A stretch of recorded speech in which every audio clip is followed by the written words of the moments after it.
Good morning everyone! Napakaaga pa.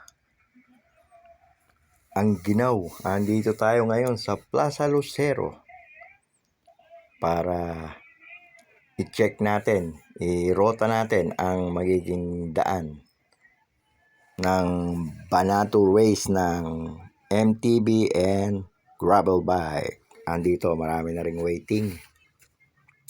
Batang Bangad.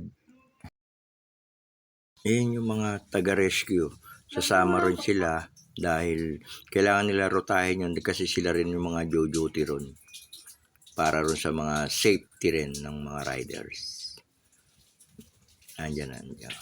Marami pang dumarating kasi alam naman nila to time check yata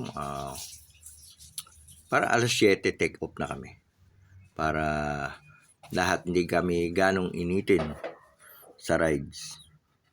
Yan, take off na kami yan. Pinare-ready na.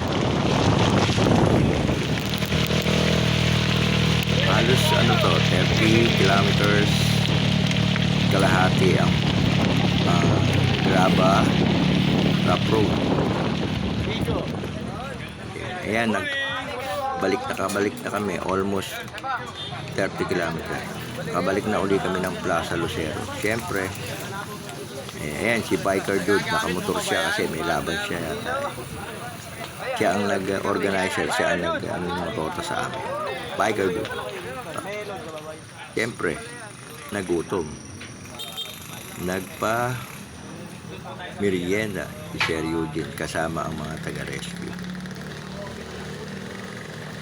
Ayan. Kailangan natin mag-load kasi napagod din tayo.